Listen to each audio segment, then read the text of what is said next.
Or seldom is heard a discouraging word, and the skies are not cloudy all day. Home, home on the range, where the deer and the antelope play. Well, seldom is heard a discouraging word, and the skies are not cloudy all day. Buffalo, buffalo, buffalo, buffalo. If you don't stop, I'm gonna tell your wife. You wouldn't do that. I would in a heartbeat. You tell my wife? In a heartbeat. I don't know if I want to do business with you or not.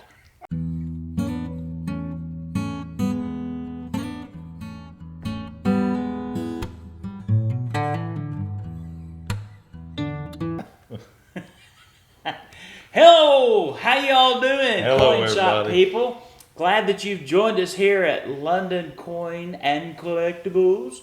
We are making great progress on our wonderful coin shop. Mr. Mike Hargis has been working hard, slaving his fingers to bleed into the bone. It's been terrible, haven't you?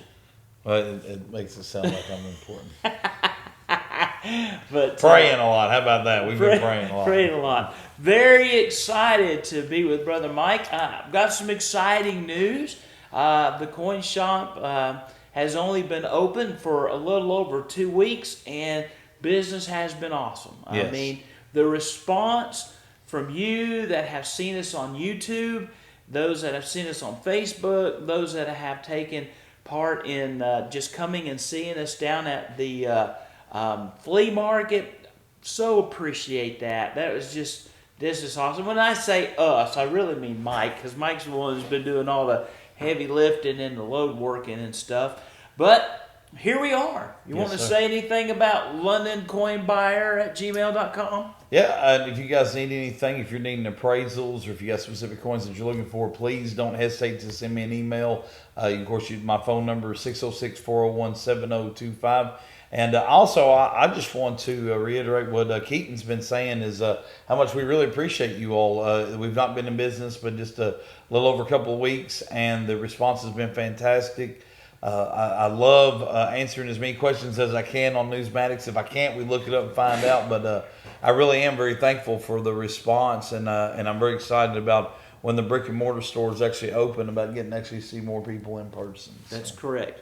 Okay, so there is a website called usacoinbook.com, usacoinbook.com.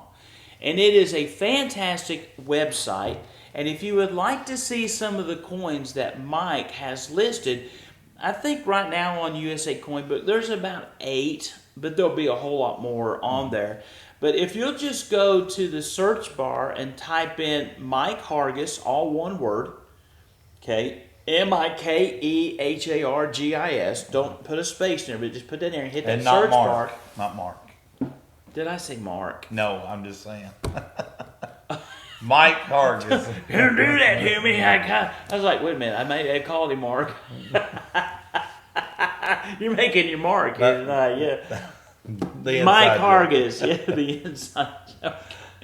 But if you go to USA.com, that usacoinbook.com, and you put that in, okay, you will bring up Mike's page that is selling coins, and you can take a look at some of the inventory and the pictures that he has there. And then he also has an eBay account. Yes, and we've got this handy. I'm going to pull it up real quick. And I'll give you the seller name, which is LBCL57. LBCL57. And you can look up the coins and stuff that we have there as well. I've got a bunch listed. We did a lot more today. So hope you guys get on there and check out. We've got everything from paper currency on there to coin currency. And once again, if you haven't seen something that you're looking for, we just haven't had a chance to get listed yet. Amen. Now, on USA Coin Book, I will tell you this. If you're just a coin collector, you can actually open up your own free account, and you can actually inventory and log your own coins and keep track. They have like a free database and stuff there. So if you're interested in do that, and they're not paying us a penny to do that, not do anything like that. But it is a great website. But it is a great website. It's a great resource. Like if you have a penny and you kind of want to know what it's worth, you can look it up on their database. It's very up to date. It's very nice. Okay. It is. So today, my great friend Mike has brought us some buffalo nickels. Now you talk about exciting. We do have a lot of buffalo nickels, and the buffalo nickel is kind of a very iconic American coinage. It's been around for a very long time. It came out after the V nickel. Is that correct? After the V nickel. Yes, After the V nickels, the buffalo nickels came out, and I'm sure of all of the coinage that out there, one of the most famous, of course, you see it in literature, you see it in pop culture, you see it in all sorts of TV shows. It will pop up when you least expect it, but the three-legged buffalo coin. Right. Go ahead, tell us about the buffalo nickel, Brother Mike. All right. Well, it started in 1913, of course, was its first issue date. I had two varieties in 1913. One variety, it was just a placement of the cent on the bottom. One was what they call on a higher ground, that'd be your variety number one. And the second one was a different, the look of the coin was different. And it gave you a second variety in 1913, but it ran all the way until 1938. And then 3 years, 1922, 1932, and 1933, they did not actually produce the buffalo nickel during those years. So I always like giving that stuff out, because when you look for things that have been faked or frauded, they always look for the years that do not fit. 1922, 1932, 1933. There was no buffalo nickel, but when it came out in 1913, it was very, very popular. A man by the name of James E. Frazier, that's why you see the F on the buffalo nickel, is because he came up with the design. That's awesome. Yeah. So you've got, as far as the obverse, there was three different Native Americans that he used as kind of a way to design the front. There's been nobody that's ever been given actual credit for that picture, but now on the back, very interesting, on the obverse side, or on the reverse side of it, is the buffalo actually was called Black Diamond. Black Diamond. Black Diamond. It was a New York Zoo buffalo that he actually used the picture of it. So I'll give you some pictures of this. So here is Black Diamond, and it's not a three-legged buffalo. I wish it was. We'll talk more about that here in just a second. That is a error. You have what they call a three-legged and a 3.5-legged buffalo. That is a part of the error coins. And of course, this is the obverse, which is the very iconic Native American head. Now, this coin is known by really three names: the bison coin, the buffalo coin, or the Indian head. And I think that the buffalo or the Indian head are as recognizable around this country as any other symbol that's ever been put on anything, more or less currency. So let's talk about varieties, Mike. Tell us about some varieties that have happened with the buffalo nickel. Okay. Well, a lot of people don't know that there's actually some different types of varieties of the buffalo nickel. So when you're talking buffalo nickel, what you're really looking for in the numismatic side of it is, number one, does it have a date? Does it not have a date? And then obviously the mint mark is one of the things to look for. So I'd like to show you the buffalo nickel. Now, it is a little bit different composition than what you'll hear of other coins. It is 75% copper, 25% nickel.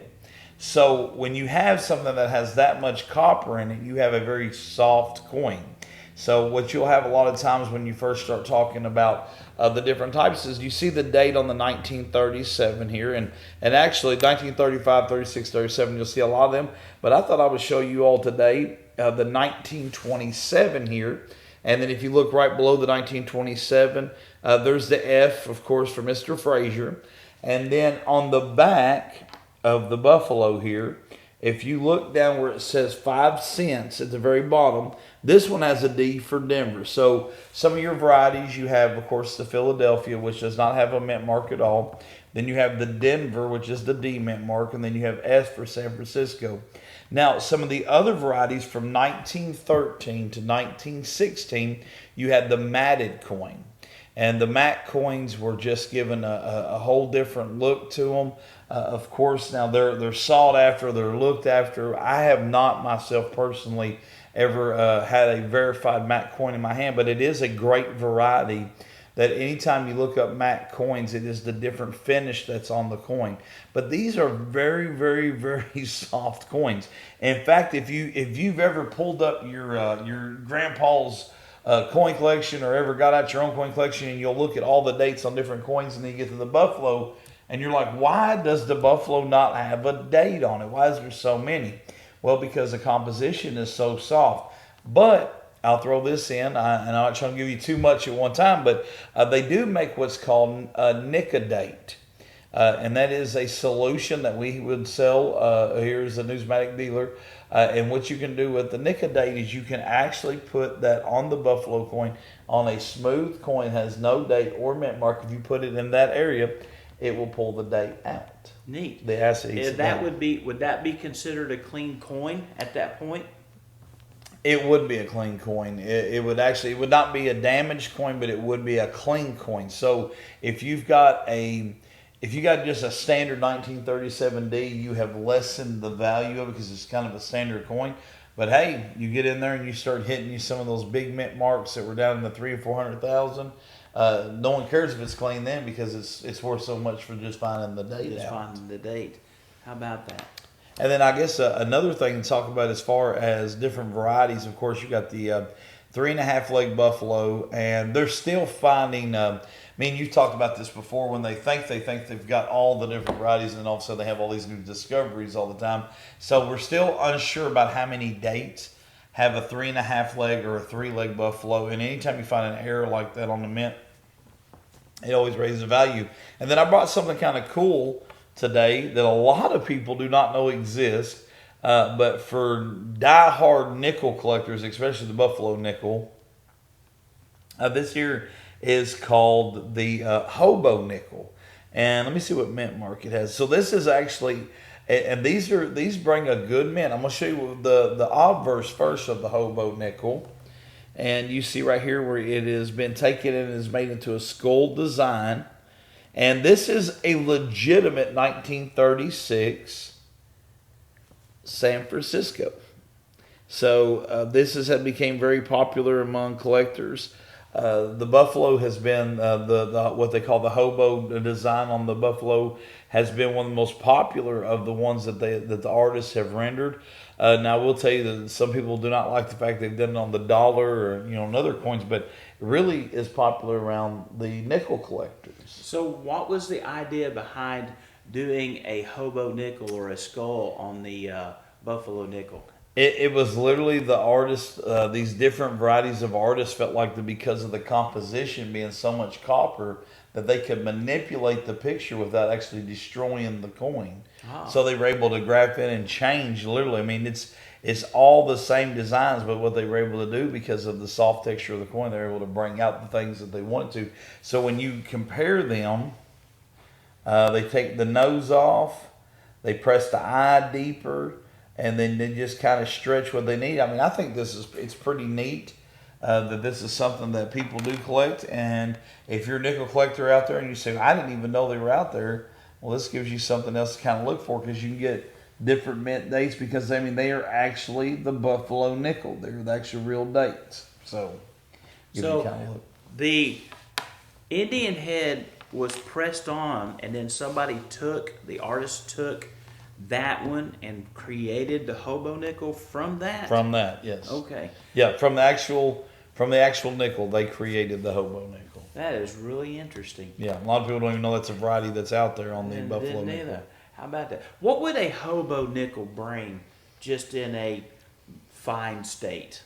Like this 36S here, it's worth. They're pretty well contained between $20 and $40, unless it's a very rare mint mark, and then then it would have to be a Hobo collector that really wanted it. But it's about a $20-$25 coin is usually what it would bring. So a very affordable collectible item. Oh yeah, and really neat that you can, if you've caught all the dates and you're looking for something, maybe a new book in, and I love these books. Of course, I got the 37S and the 37D sitting here with me, but these books are absolutely fantastic.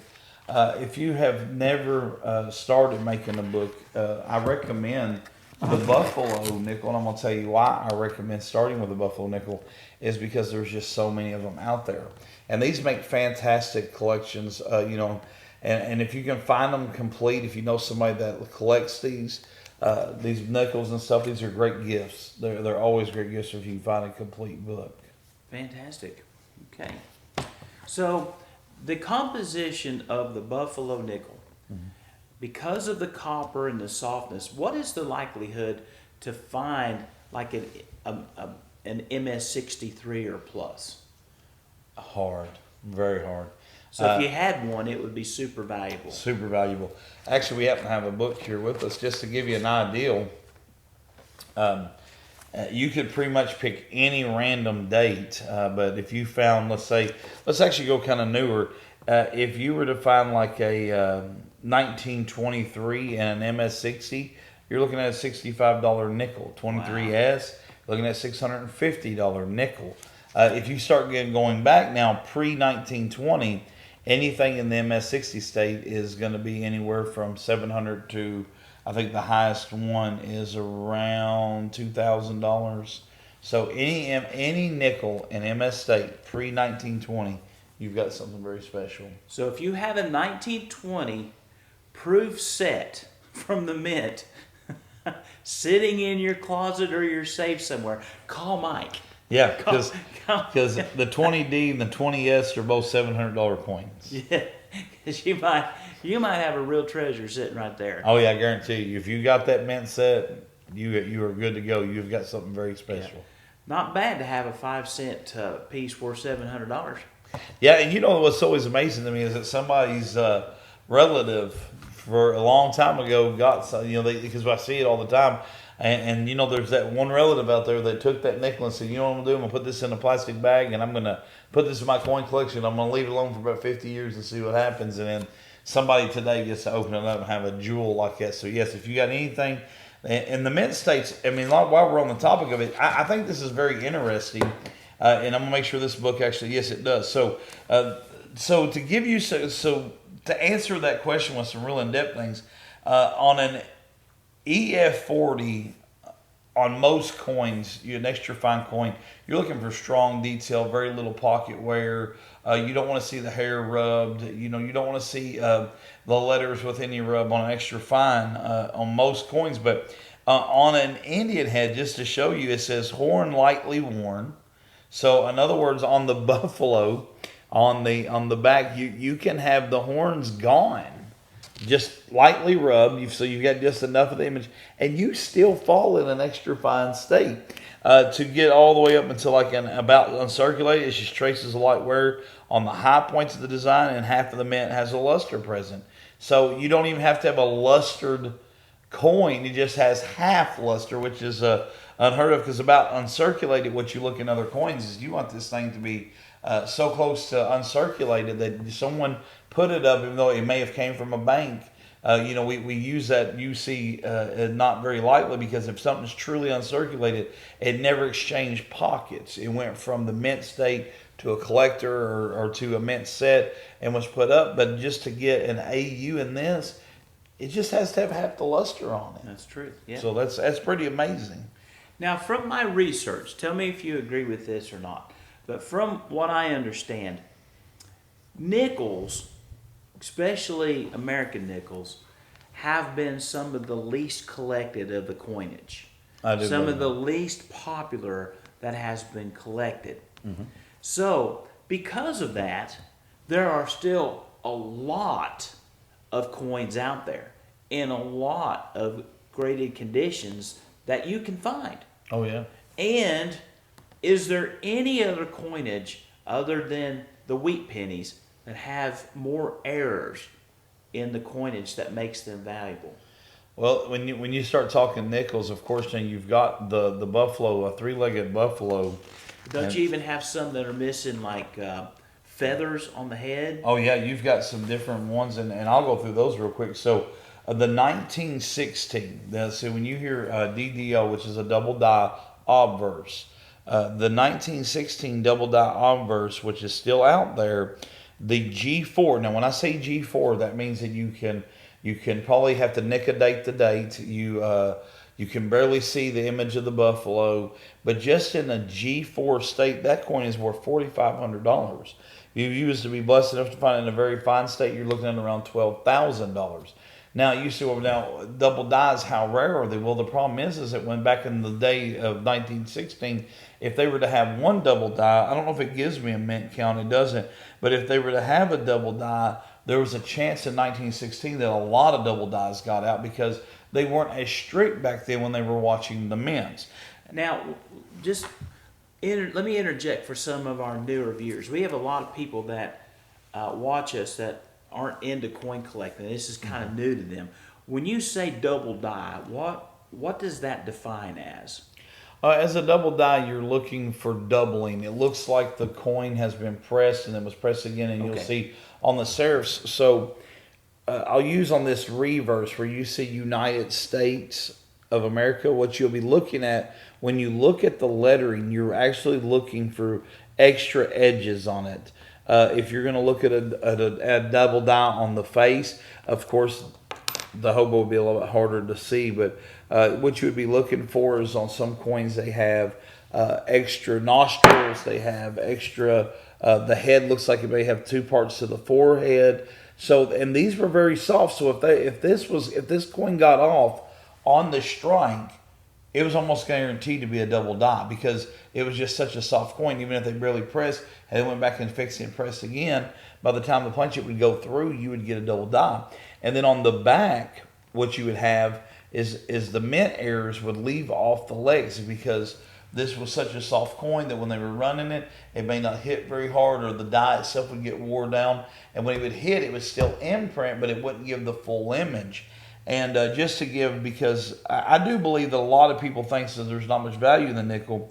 Well, 1936D with 3.5 legs, it's only worth $1,000 if you can read the date. So, and you are right. I believe that it is one of the lowest collected coins out there because when people do a lot of their searches, a lot of them do their quarters, a lot of them do halves, and a lot of them do dimes. But you don't see a lot of people who do nickel searches, and that's why we have these uncirculated rolls.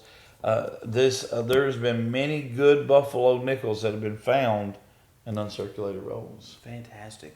Okay. Well, brother, I don't really have any more questions about the Buffalo nickel. I have learned a lot about Buffalo nickels this evening. It has been great. It's great. It's great so history. Very interesting. Yeah. Yeah. And so, if you're not collecting anything, I think a Buffalo nickel would be a great place to get started. I think if you're going to teach someone to start collecting, and I'm not talking about just a child, but even as an adult, if I was going to start learning varieties and I was going to start learning to to start putting books together, I think it's the best coin to probably start with because the low demand means that you're probably going to get a very nice coin for your book for a lot less than what some of the other coins are. But this is, I believe that if a lot more people would get into the historical aspect, we have the V nickel. We've got the Jefferson, of course, has got the war nickels with silver in them. We have a lot of varieties of people. Once you get into the nickels, I'm telling you, there's a lot of great stuff that you learn about it. Fantastic. All right. Got any Buffalo jokes for me? No, don't actually. Well, you've buffaloed me once again. Walked right into it. Mike Hargis, give him a call. Yes. Give him your phone number. 606-401-7025. Email me, londoncoinbuyer@gmail.com. And we're always here to help. And whenever we get the store open, we'll make sure to be announcing the grand opening date. And we don't have we know what we're shooting for, but we're going to see when we get that closer, and then we'll let everybody know. Fantastic. Also, eBay, what was that site again? Let me pull it up. They give you random. Some people got to pick theirs. I didn't. It's LBCL57, and the eBay account. When you get on there, look up the great coins and the great money that we got listed on there as well. Okay. And then USA Coin Book, Mike Hargis. You can look that up if you'd like to. See some of the stuff that London Coins and Collectables and Mike has. God bless you. Thank you for joining us for another episode. And I hate to say this because everybody knows how YouTube works, but if we've done anything that you like and share it. Tell your friends about it, and help us grow our channel and our business a little bit. We'll appreciate you by making more great content. You know, one of my kids threw this out, and this might be a good thing to throw out there, is if you guys will subscribe and have your friends to subscribe, if we can start getting subscribers on here, we might start doing some fun stuff like maybe a coin giveaway or some other things. Maybe a book giveaway if we can start getting those subscribers on there. So, little motivation, and that way also if you subscribe, you get all the new videos as we put them out. I'll tell you what we'll do. When we hit 100 subscribers, we'll give away a coin. When we hit 1,000 subscribers, we'll give away a book. How's that sound? Sounds good. Is that a deal? You heard it here, right here, okay? Yeah. So like and subscribe. God bless you. Have an awesome day. God bless y'all.